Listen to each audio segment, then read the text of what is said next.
Have you fallen into an open manhole recently? Do you find yourself in the company of strangers? Well, then you might very well be in the feature Underground. As confirmed by the surveillance state, my name is Hunter Linear, and I am here once again with a brand new movie review of an upcoming movie, this time of Steven Soderbergh's Black Bag, which releases on March 14th. If you don't know, the movie stars Michael Fassbender and Cate Blanchette. Pretty good. Also, you might have noticed my background is a little bit different. I have completely rearranged this room, but don't let it throw you off. Pay no attention to the curtain behind the man. First thing I want to talk about here is Steven Soderbergh, for whom this is his first movie in, checks watch, 3 months. I actually didn't realize this until looking it up, but ever since his very first movie, Sex, Lies, and Videotape in 1989, he has been on pretty much a Woody Allen pace of releasing a movie either every single year or every other year. When you look at Steven Soderbergh's movies, his entire filmography, I don't think there are that many you would consider for the Pantheon, if any at all, depending on your taste. But there is not only a consistent good quality to over 30 years of movies, which is on its own impressive, but an incredible diversity of genre. I think he's the closest thing we have to that old school Michael Curtis, Mervyn LeRoy style of director. The ones that would just take the jobs that come across their desk.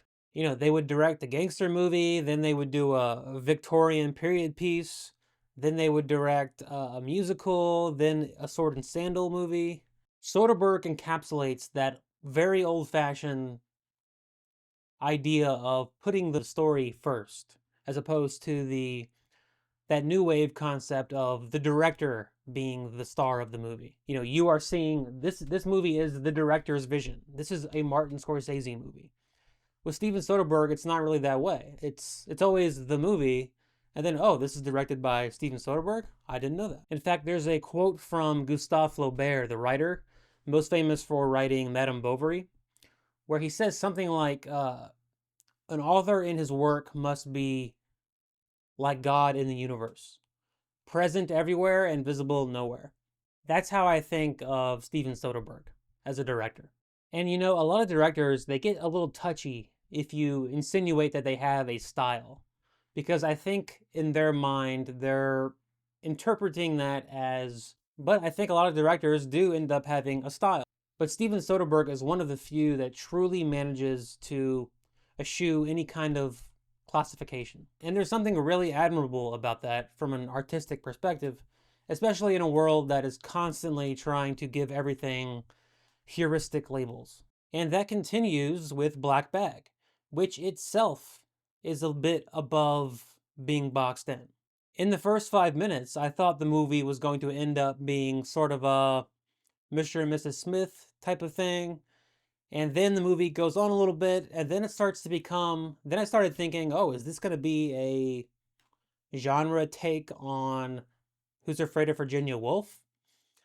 And then it kind of moves past that, and it ends up settling into basically a whodunit with an espionage spin. Throughout its 90 minutes, the movie is never boring.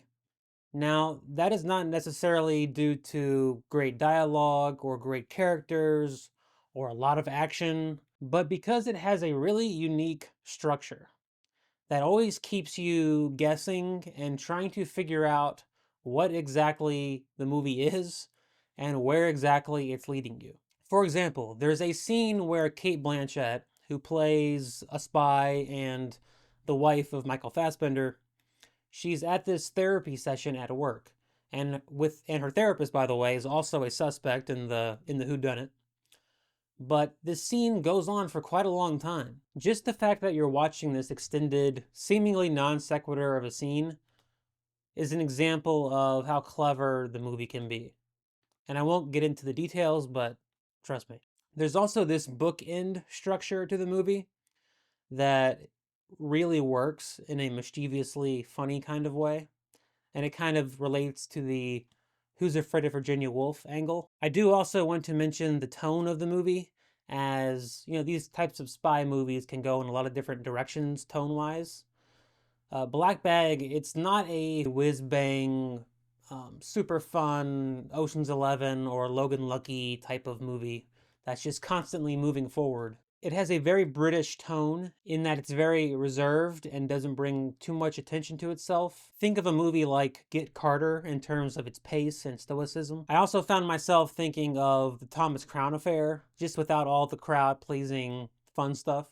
Blackbag can be fun and quippy, but it's done with a straight face. There's also an interesting undercurrent throughout the movie, considering this is a movie about people who work at MI6, all of whom are shown to be highly imperfect people, to put it lightly, yet also people who hold incredible power. Essentially, any coordinates on the planet via satellite is a scary amount of access, not even thinking about what they do with that access. In fact, there are even people in the movie making decisions that impact geopolitics at large. So setting up this whodunit with a cast of characters that are actively making bad decisions, then embedding that within the context that these people have a disproportionate amount of power and influence, not just over the people in their country, but over the entire world. It gives the movie just the slightest hint of political satire, and I think just that tiny hint is my favorite part of the whole movie.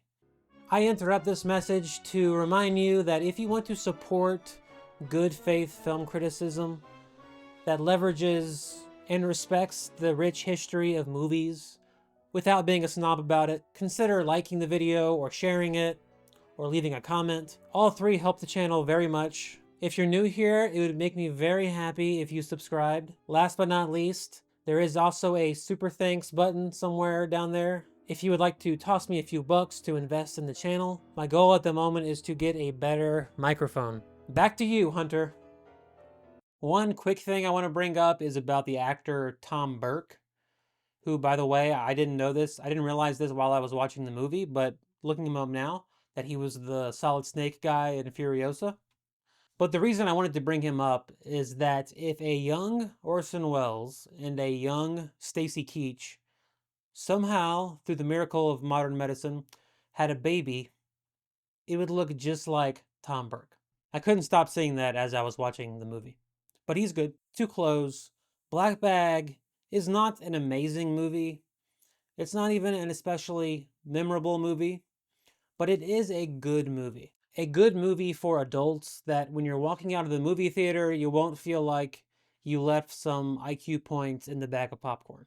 I think if your expectations are in check, that you know you're not going to see a spy movie filled with Mini Cooper chases and exploding cigarettes, then I have a hard time seeing very many people being disappointed with this movie. And if we're in the business of comparing recent Michael Fassbender movies where he plays a stealthy specialist with a license to kill, Blackbag, I think, is much, much better than The Killer. Well, those are all my thoughts. Now it is time for you to let me know your thoughts on my thoughts. If you have any questions about the movie, put them down below in the comments. Next up, I will be seeing Alex Garland's Warfare on Thursday, so March 13th. I'm not sure exactly when that embargo lifts, but when it does, I will have a review of Warfare. Until then, I'll just leave you with the teeniest, tiniest modicum of truth that every day underground is a good day.